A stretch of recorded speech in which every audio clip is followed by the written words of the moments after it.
Hello guys, welcome back to my YouTube channel. आप देख रहे हैं गुरुजी विशाल एजुकेशन हब। तो जो हमने एच पी JYT की एक सीरीज स्टार्ट करी थी, जो हमारा लेक्चर है 24। कुछ क्लासेस आपकी पीछे थोड़ी सी मिस हो गई थी, तो थोड़ा लेट हो गया, बिजी शेड्यूल था थोड़ा सा। तो आज से क्लासेस आपकी कंटिन्यू रहेंगी। तो जो लेक्चर मेरे पास यहाँ पे 24 है, तो इससे पहले हमने लेक्चर 23 जो किया था वो किया था हमने ऑपरेटिंग सिस्टम के बारे में। तो जो आज हम डिस्कस करेंगे वो है ऑपरेटिंग सिस्टम, कौन सा वाला, कर्नल। और एक ऑपरेटिंग सिस्टम मेरे पास रहता है शेल, और एक ऑपरेटिंग सिस्टम रहता है मेरे पास यहाँ पे लाइनक्स। उनकी कुछ इंपॉर्टेंट कमांड्स के बारे में आज हम डिस्कस करने वाले हैं। तो इंपॉर्टेंट लेक्चर रहने वाला है। इसके बाद जो आपकी नेक्स्ट क्लास रहेगी लेक्चर 24, वो आपकी MCQs बेस आपकी वो रहेगी क्लास, जिसमें ऑपरेटिंग सिस्टम और ये जो आज का लेक्चर है ऑपरेटिंग सिस्टम, कर्नल, शेल और आपका file system plus Linux command, इनकी आपको MCQs बेस आपको क्वेश्चन देखने के लिए वहां पे मिल जाएंगे। ठीक है, तो इससे पहले अगर आपने चैनल को सब्सक्राइब नहीं किया है तो चैनल को सब्सक्राइब कर दें, ताकि जो सारी क्लासेस हैं आपको वो एज इट इज मिलते रहेंगी। तो चलिए आज की क्लास को शुरू करते हैं। सबसे पहले हम बात करते हैं जो ऑपरेटिंग सिस्टम है आपका कर्नल, उसका काम क्या है। तो ये एक कोर ऑफ ऑपरेटिंग सिस्टम है, इसको कोर ऑफ ऑपरेटिंग सिस्टम के नाम से भी जाना जाता है। ये क्या करता है, एस्टेब्लिशेस करता है communication between software and hardware. Important है, ये ऑपरेटिंग सिस्टम कम्युनिकेट करवाता है किसको, सॉफ्टवेयर और हार्डवेयर के बीच की टर्म को। अब कर्नल जो है वो कोर ऑफ ऑपरेटिंग सिस्टम है, कम्युनिकेट करवाता है सॉफ्टवेयर एंड हार्डवेयर को। अब जो इसकी कुछ फंक्शंस आते हैं, फंक्शन मीन जो इसके इंपॉर्टेंट पॉइंट्स है, कहाँ कहाँ इसका यूज किया जाता है, कहाँ इसको किस तरीके से यूज किया जाता है, वही हम यहाँ पे सारे पढ़ेंगे। तो सबसे पहला फंक्शन आ जाता है इसका प्रोसेस मैनेजमेंट। प्रोसेस मैनेजमेंट में क्या करता है, ये कंट्रोल करेगा प्रोसेस क्रिएशंस को, शेड्यूलिंग और टर्मिनेशंस का काम ये आपका करता है। शेड्यूलिंग का मतलब होता है जैसे मेरे पास एक इंफॉर्मेशन आई, उसको मैंने आगे सेंड करना है, तो एक शेड्यूल में जारी करूंगा कि 3 बजे या 4 बजे के आसपास ये शेड्यूल होनी चाहिए। और टर्मिनेट का मतलब होता है ब्रेक करना, उस इंफॉर्मेशन को बीच में ब्रेक करने का काम कौन करेगा, कर्नल। उसके बाद सेकंड आता है मेरे पास यहाँ पे मेमोरी मैनेजमेंट। मेमोरी मैनेजमेंट में क्या करेगा, एलोकेट्स करेगा और मैनेज करेगा रैम फॉर प्रोसेसेस के लिए, एलोकेट कर देता है मेमोरी को, सिंपल। तीसरा आ जाता है डिवाइस मैनेजमेंट। ये हैंडल करता है इनपुट और आउटपुट डिवाइसेस को बाय डिवाइस ड्राइवर के थ्रू। ठीक है, इनपुट डिवाइसेस आपके जो भी होते हैं जैसे इनपुट कीबोर्ड, माउस, ये सारी चीजें मेरे पास, जॉयस्टिक हो गया, ये इनपुट डिवाइसेस हैं।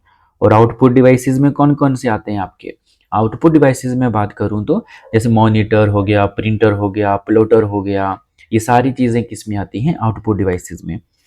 फोर्थ फंक्शन आता है मेरे पास नेटवर्किंग एंड इनपुट और प्रोटोकॉल हैंडलिंग पे। तो एक मैनेज करता है नेटवर्क को, कम्युनिकेट करवाता है इनपुट आउटपुट ऑपरेशन को।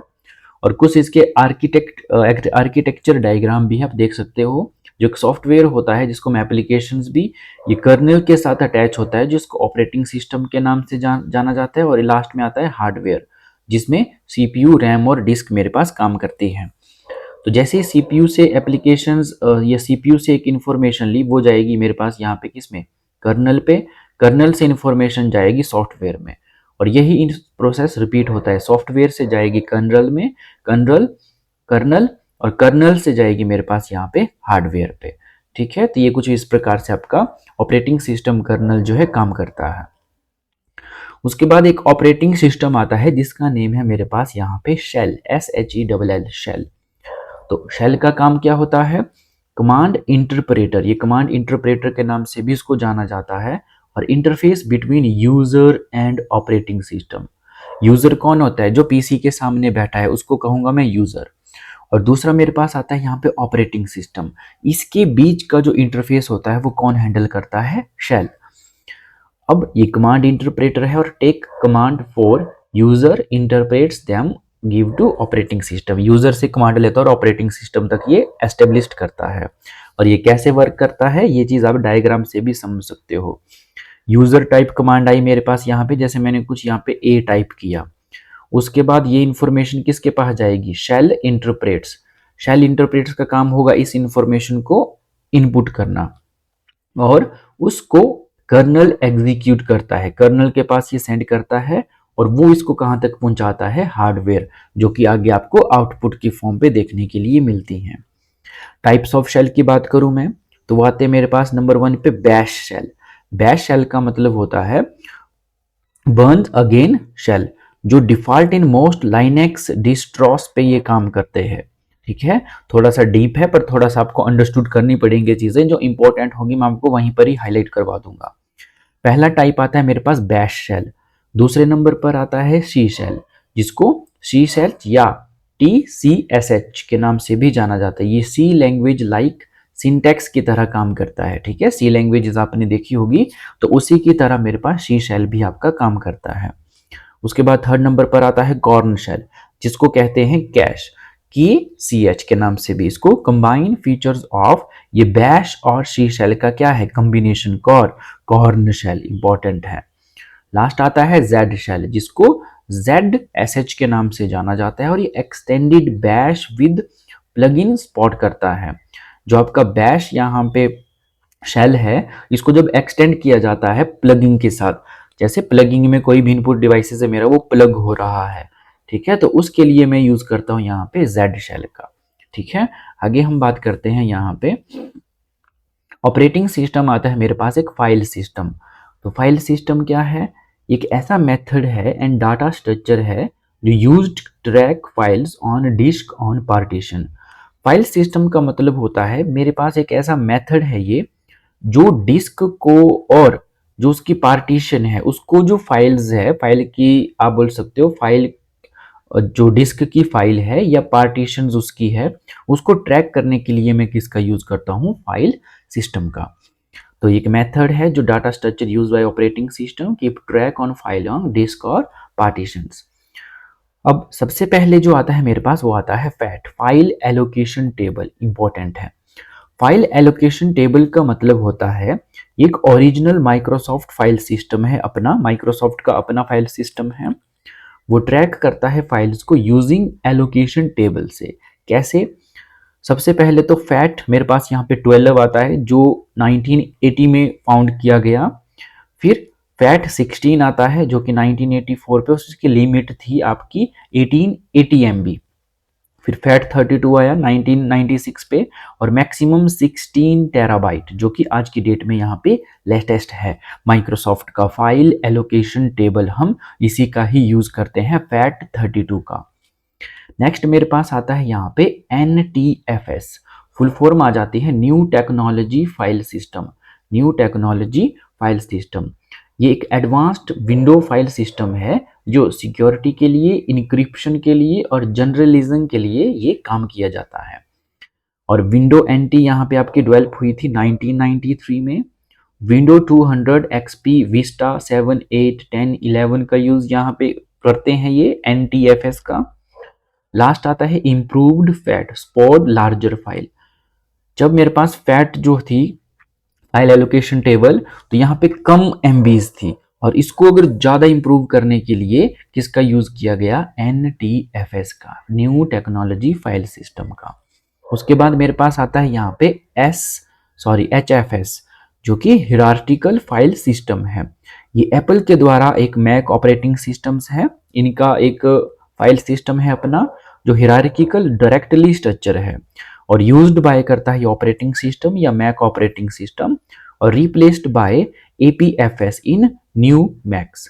और ये किसके द्वारा रिप्लेस किया गया, तो AFPS के द्वारा। AFPS भी एक एप्पल का फाइल एलोकेशन है अपना, उन्होंने इसको रिप्लेस कर दिया गया और बाद में क्या रखा, HFS, हिरार्किकल फाइल सिस्टम। और लास्ट में आता है EXT, एक्सटेंडेड फाइल सिस्टम, जो कि लाइनक्स का है, यूनिक्स फाइल सिस्टम है अपना। EXT2, EXT3, EXT4 वेरिएंट्स पे ये काम करता है।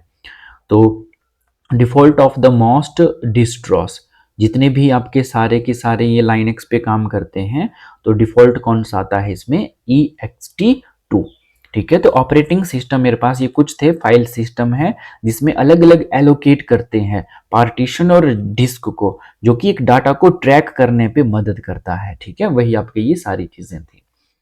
नेक्स्ट हम बात करते हैं उन ऑपरेटिंग सिस्टम की टाइमलाइन की। लास्ट टाइम भी हमने प्रीवियस लेक्चर्स पे इस चीज़ पे भी काम किया है, वही चीज़ फिर से यहाँ पे रिपीट हो रही है।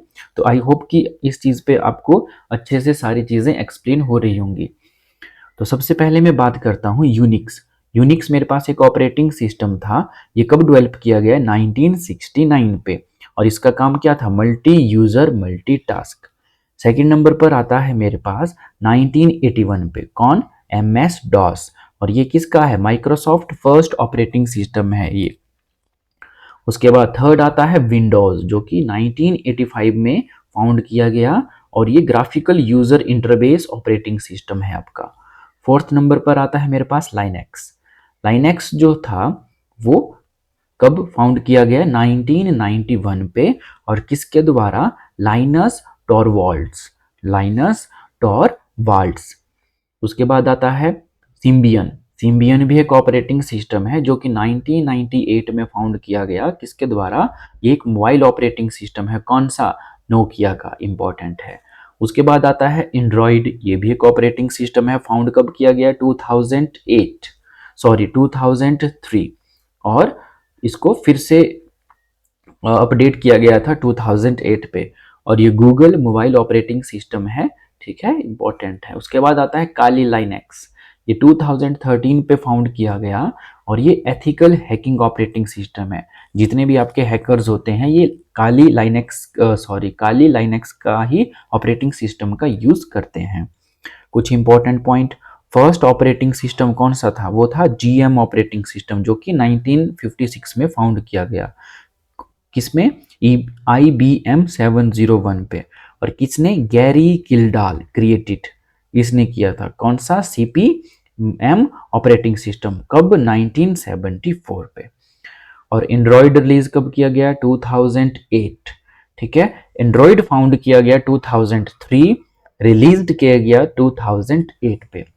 और काली लाइनेक्स ये ethical hacking and security operating system है जो कि हैकर यूज करते हैं। और कब फाउंड किया गया था काली लाइनेक्स? 2013। ठीक है, नेक्स्ट हम बात करते हैं यहाँ पे विंडोज 10 और विंडोज 11 कुछ एडिशनल फीचर्स। विंडो 10 और 11 के जो कुछ बेसिक फीचर्स थे वो हमने प्रीवियस वीडियोस पे भी हमने कवर किए हुए हैं। तो अगर आपने वो पहले वीडियोस नहीं देखी हैं तो कृपया उन वीडियो को पहले अटेंड करें, उसके बाद यहाँ पे मूव करें। तो कुछ इसके कुछ इंपॉर्टेंट फीचर्स हैं, वो कौन से वो देखते हैं। तो सबसे पहले आता है मेरे पास यहाँ पे पिंक लेबल्स, जो कि सेव एज के नाम से भी जानते हैं, इंपॉर्टेंट है। तो ये क्या करता है? फाइल सेव ऑप्शन होता है जो can save with custom label name in window 10 और 11। मुझे डायरेक्ट ही आइकन पे जाके वहां पे इस कलर का आइकन दिखता है, उसका मतलब होता है पिंक लेबल का मतलब, या सेव एज का, वो डायरेक्ट ही ऑटोमेटिक सेव हो जाती है आपकी फाइल। और पहले आपकी विंडो 7, विंडो दूसरे जो ऑपरेटिंग सिस्टम थे वहां पे ये ऑप्शंस नहीं आता था। ठीक है, उसके बाद दूसरे नंबर पर आता है मेरे पास APK, एंड्रॉइड पैकेज। APK आज की डेट पे बहुत ट्रेंडिंग पे है। APK फाइल होती है, जो भी आपका अगर परचेज वर्जन है, आप किसी ऐप को खरीदना चाहते हो, ठीक है, और वहां पे वो चीज ओपन नहीं हो पा रही है, आपको वहां पे पैसे देने पड़ रहे हैं, तो इस चीज को क्या किया जाता है? आप गूगल में या क्रोम में जाकर आप उस ऐप को सर्च करोगे और लास्ट में लिख दोगे APK फाइल, तो उसका आपको प्रीमियम वर्जन यहाँ पे देखने के लिए मिल जाता है, चाहे वो किसी भी चीज का हो। तो APK का मतलब होता है एंड्रॉइड ऐप पैकेज। और एंड्रॉइड ऐप पैकेज किट जो थी वो ऐप इंस्टॉलेशन फाइल्स होती हैं, इसको आप इंस्टॉल कर सकते हो, लेकिन सिक्योरिटी के केस पे यहाँ पे सिक्योरिटी आपकी नहीं रहती है। सही है। फिर आता है window 10 snip and sketch. Snip and sketch खुद में ही इंपॉर्टेंट है, लास्ट टाइम भी हमने डिस्कस करा था। तो ये स्क्रीनशॉट और एनोटेशन टूल होता है जिसकी शॉर्टकट कीज होती है window plus shift plus S, जिससे मैं एक स्क्रीनशॉट ले सकता हूँ और उसको मैं स्क्रैच कर सकता हूँ, स्केच कर सकता हूँ, मतलब उसको मैं अपने एडजस्ट अनुसार उसको एडजस्ट कर सकता हूँ। उसके बाद आता है शट डाउन और हाल्ट। शट डाउन और हाल्ट में क्या डिफरेंस होता है? शट डाउन का मतलब होता है ordinary close, total ordinary close, और रैंडम बूट को मतलब होता है cold start from power of. ठीक है, जब आप किसी भी चीज को रन कर रहे हो और एकदम से मैंने रैंडम बूट किया तो एकदम से वो क्या होता है, called start from power of, एकदम से पावर ऑफ हो जाता है। उसके बाद आता है वर्चुअल मेमोरी और स्वैप। तो स्वैप आउट का मतलब होता है operating system uses hard disk space versus space as virtual RAM when physical RAM is full। Virtual memory वो होती है जब मेरे पास जो रैम है वो फुल हो जाती है तो ऑपरेटिंग सिस्टम हार्ड डिस्क से स्पेस लेता है, उस प्रोसेस को कहा जाता है वर्चुअल मेमोरी। नेक्स्ट आता है iOS extensions. iOS file extension जो होती है वो apps and files on Apple operating systems होती है यूज .ipa फॉर्मेट पे, .ipa फॉर्मेट होता है। तो उसके साथ ही मेरे पास ये iOS एक्सटेंशंस हैं, इंपॉर्टेंट है, याद रखना। उसके बाद रीस्टार्ट अ कंप्यूटर। तो रीस्टार्ट कंप्यूटर के लिए भी एक यहाँ पे फीचर्स मिल जाता है विंडो 10 और 11 पे, जो कि है वार्म बूटिंग का। वार्म बूटिंग का मतलब होता है restart without full power off, cold boot और is equal to full power off. देखो रीस्टार्ट एक ये वाली टर्म है मेरे पास, एक मेरे पास ये वाली टर्म है, दोनों पे फर्क जानना क्या चीज है। शटडाउन और रीस्टार्ट में क्या फर्क होता है। शटडाउन का मतलब होता है ऑर्डिनरी क्लोज, मतलब वो क्लोज तो हो चुका है लेकिन पूरे तरीके से क्लोज नहीं है, ठीक है। लेकिन रिस्टार्ट क्या होता है, ये होती है वार्म बूटिंग, और शटडाउन क्या होती है, कोल्ड बूटिंग। कोल्ड बूटिंग का मतलब होता है cold start from power of, कि जैसे मेरे पास पावर ऑफ है तो वो ऑफ है, जैसे मैंने ऑन किया तो वहां से वो कोल्ड से वो वार्म की तरफ आना शुरू हो जाता है। लेकिन रीस्टार्ट में उल्टा होता है, restart without full power of. जब मेरे पास टोटल पावर ऑफ है लेकिन जब मैं इसको ऑन करूंगा तो वो कोल्ड बूट में जाएगा, मतलब पहले तो वो कूल था उसके बाद एकदम से वार्म होना शुरू हुआ, तो उसको मैं बोलूंगा फुल पावर ऑफ, किसमें, रीस्टार्ट पे। और शटडाउन के केस में ऑर्डिनरी क्लोज की बात करूंगा। फिर आता है सिस्टम ट्रे, जो कि विंडो 10 और विंडो 11 में ही देखने के लिए यहाँ पे मेरे पास मिलती है।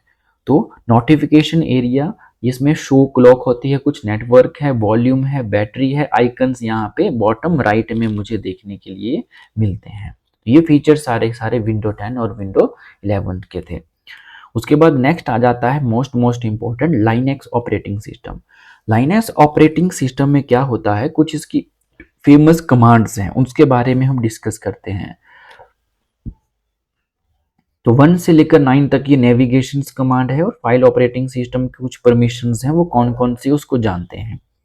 तो Linux commands are case sensitive, बहुत ही सेंसिटिव कमांड्स हैं ये, और टाइप्ड इन टर्मिनल, और powerful and flexible for system administration. अगर आप लाइनेक्स ऑपरेटिंग सिस्टम को यूज करते हैं तो आपको इन कमांड का होना या पता होना चाहिए आपको, ठीक है। तो सबसे पहले मेरे पास कमांड आती है ls। ls कमांड का यूज किया जाता है list file and folder in the current directory, जो कि इस प्रकार से दिख भी रहा है। सेम लाइनेक्स चीज आपकी कैसे काम करती है, जैसे हमने MS DOS ऑपरेटिंग सिस्टम किया था, डिस्क ऑपरेटिंग सिस्टम, वैसे ही उसी प्रकार से आपका लाइनेक्स भी काम करता है। वैसे ही हमने MS DOS की हमने कुछ इंपॉर्टेंट कमांड्स पे के बारे में बात करी थी, सेम लाइनेक्स पे भी कुछ इंपॉर्टेंट कमांड्स होती हैं, जो जो इंपॉर्टेंट है वो हाईलाइट भी किया गया है। दूसरे नंबर पर आ जाता है मेरे पास CD कमांड।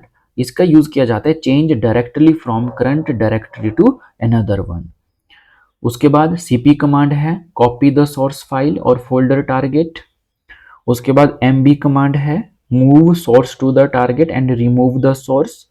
उसके बाद है RM, इंपॉर्टेंट है, डिलीट अ फाइल डायरेक्टली, ठीक है। RM कमांड जैसे ही मैं प्रेस करूंगा तो ऑटोमेटिकली वो उस फोल्डर से डिलीट हो जाएगा जो भी आपने क्रिएट करा है। MK directory, create new directory, ये भी इंपॉर्टेंट है। कि देखो क्वेश्चंस कैसे बनता है, what is the command to create a new directory in Linux operating system, दे देगा 4 ऑप्शन, तो उसमें ऑप्शंस क्या आएगा, MK डायरेक्टरी, DIR। नेक्स्ट आता है RM डायरेक्टली, तो delete directly must be empty, वो खाली होनी चाहिए, उसको डिलीट कर देगा RM डायरेक्टली।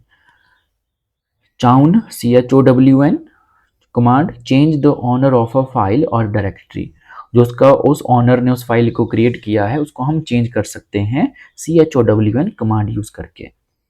और CHMOD change a permission of a file और डायरेक्टली, उसके लिए मैं यूज करूंगा chmod कमांड। इसके अलावा कुछ और इंपॉर्टेंट कमांड है, उसके बारे में जानते हैं। पहले आता है locate, find a file name in a system, search database for pattern you provide, जो तुम्हें प्रोवाइड चाहिए डाटा उसको फाइंड करने के लिए हम लोकेट कमांड का यहाँ पे यूज करते हैं।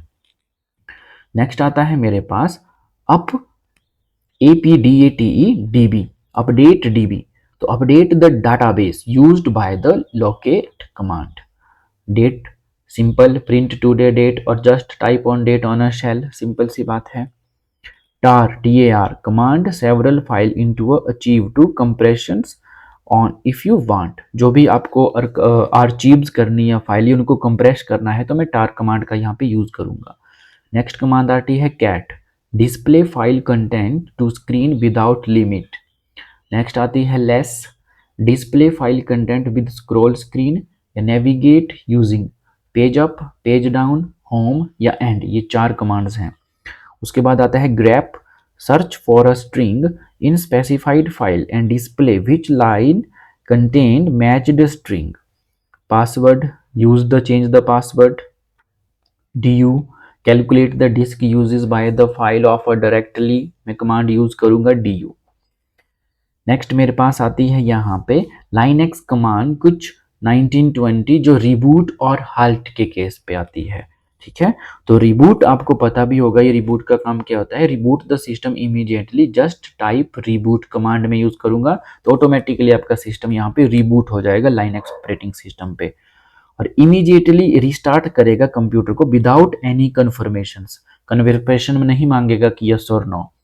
तो यूजफुल व्हेन सिस्टम बिकम्स अनरिस्पॉन्सिबल, देखो रिबूट हम कंप्यूटर को कब करते हैं, जब आपका पीसी या कुछ वो रिस्पॉन्स करना बंद कर देता है, उस कमांड पे हम यहाँ पे यूज करते हैं रिबूट कमांड लाइनएक्स पे। तो कुछ इस तरीके से करोगे आप, रिबूट और system will be restart now, कुछ ऐसा आना वहां पे एग्जांपल शुरू हो जाता है। और use case after software update और सिस्टम इज इन रिस्पॉन्सिबल, इसी केस पे हम इसको रिबूट कर सकते हैं। नेक्स्ट आता है मेरे पास हाल्ट, जो 20 कमांड है।